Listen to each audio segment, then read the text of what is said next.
আসসালামু আলাইকুম এভরিওয়ান, আশা করছি সকলে ভালো আছেন। আমাদের আজকের রেসিপি 1 কাপ চালের গুঁড়া দিয়ে বিকালের দুর্দান্ত নাস্তা রেসিপি শেয়ার করতে চলেছি। আশা করছি আপনাদের সকলের কাছে ভালো লাগবে এবং সহজও লাগবে। আমার আজকের সহজ রেসিপি আপনাদের সকলের কাছে ভালো লাগলে অবশ্যই আমাকে একটু ভালোবাসা দিয়ে যাবেন। আর এই রেসিপিটা বানাতে শুধুমাত্র 5 থেকে 10 মিনিট সময় লাগবে, এর বেশি কিন্তু লাগবে না। চালের গুঁড়ি থাকলেই কিন্তু আপনারা এরকম সুন্দর একটা নাস্তা পিঠা তৈরি করে নিতে পারবেন। তো বিকালের নাস্তা হিসেবে কিন্তু আপনারা রাখতে পারেন, চায়ের সঙ্গে কিন্তু খুবই দুর্দান্ত একটি নাস্তা হবে। আর এই নাস্তাটি খেতে কিন্তু খুবই মুচমুচে এবং ক্রিস্পি। তো কথা না বাড়িয়ে চলে যাচ্ছি আমাদের মূল রেসিপিতে। তো বিকেলের নাস্তা তৈরি করার জন্য আমি দিয়ে দিচ্ছি 1 কাপ চালের গুঁড়ি, মেজারমেন্ট কাপ দিয়ে মেপে নিয়েছি। তারপর দিয়ে দিচ্ছি হাফ কাপেরও হাফ কাপ চিনি। এখানে আপনারা আপনাদের টেস্ট অনুযায়ী মিষ্টিটাকে ব্যবহার করবেন। তারপরে দিয়ে দিব হাফ চামচ লবণ আর হাফ চামচ বেকিং পাউডার। এখন এই শুকনো উপকরণগুলো একটু ভালো মতো মিশিয়ে নিব, যাতে কোনো ধরনের কোনো উপকরণ এক জায়গায় দলা পেকে না থাকে। তার জন্য আমাদের শুকনো উপকরণ যখন মাখা হয়ে গেছে, তখন আমাদের এই যে দেখতে পাচ্ছেন আমি কিছু নারকেল নিয়েছি, ফ্রেশ কোরানো নারকেল আমি এখানে নিয়েছি। আমি একটু কম করে নিয়েছি, আপনারা চাইলে আর একটু বেশি করে কিন্তু দিতে পারেন। এর মধ্যে নারকেল দেওয়ার পর আমি এখানে পানি দিয়ে দিলাম।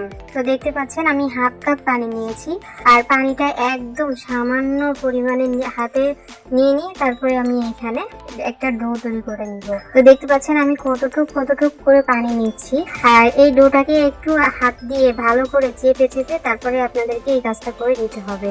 আমি হাফ কাপ পানি নিয়েছিলাম, কিন্তু আমার হাফ কাপেরও হাফ কাপও কিন্তু পানি আমার লাগেনি, ঠিক আছে। তো অবশ্যই অল্প অল্প পানি দিয়ে খুব সুন্দর একটা ডো তৈরি করে নেবেন, এরকম সফট একটা ডো। তো দেখতে পাচ্ছেন আমি খুব সুন্দর করে একটা ডো তৈরি করে নিয়েছি।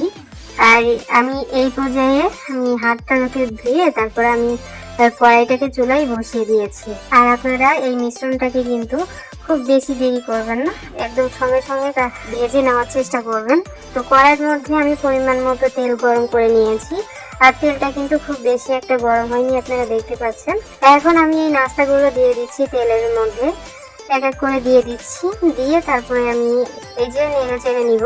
আর চুলার আঁচটা একটু লোতে করে রেখে তারপরে এই নাস্তাগুলোকে ভেজে নেবেন, তাহলে দেখবেন যে অনেক বেশি ক্রিস্পি হবে, মুখে দেওয়ার সঙ্গে সঙ্গে কিন্তু একদম মিলিয়ে যাবে।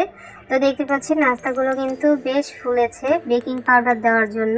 তো এই নাস্তাগুলো আমি তুলে নিচ্ছি। আমি আমার পছন্দ মতো কালার করে তারপরে তুলে নিচ্ছি। আপনারা আপনাদের পছন্দ অনুযায়ী কালার করে নেবেন, আর একটু সময় নিয়ে ভাজার চেষ্টা করবেন, তাহলে একদম ক্রিস্পি মুচমুচে হবে, দুর্দান্ত লাগবে খেতে, ঠিক আছে। তো দেখতে পাচ্ছেন আমি সমস্ত নাস্তাগুলো কিন্তু ভেজে তুলে নিচ্ছি ধাপে ধাপে। আমাদের নাস্তাগুলো যখন ভাজা হয়ে যাবে তখন আমি আপনাদেরকে পরিবেশন করে দেখিয়ে দিচ্ছি। এতটা দুর্দান্ত এতটা মজার হয়েছিল, হাতে মাত্র 10 মিনিট সময় থাকলেই কিন্তু আপনারা এরকম দুর্দান্ত একটা নাস্তা তৈরি করে নিতে পারবেন। খুব বেশি সময় কিন্তু লাগবে না। সবকিছু মেখে তারপরে আপনারা হাত দিয়ে নিজেদের শেপ অনুযায়ী আপনারা তেলের মধ্যে ছেড়ে দিলেই কিন্তু হয়ে যাবে। আর এক পাশে যদি আপনারা চুলায় চা রাখেন, দেখবেন যে চায়ের আগেই আপনাদের এই নাস্তা বানানো কিন্তু একদম কমপ্লিট হয়ে গেছে। আপনারা এইগুলো বানিয়ে সংরক্ষণও করে রাখতে পারবেন 1 সপ্তাহ মতো। আমি ইনস্ট্যান্ট খাবো, তো ইনস্ট্যান্ট খাওয়ার জন্য আমি অল্প করে তৈরি করেছি। আপনারা চাইলে বেশি করে বানিয়ে সংরক্ষণ করতে পারেন, ঠিক আছে। ফাইনালি আমাদের আজকের রেসিপি এতটুকুই। সবাই অনেক ভালো থাকুন, সুস্থ থাকুন। আমাদের পরবর্তী ভিডিও দেখার আমন্ত্রণ জানিয়ে আজ এখানে বিদায় নিচ্ছি। আল্লাহ হাফেজ।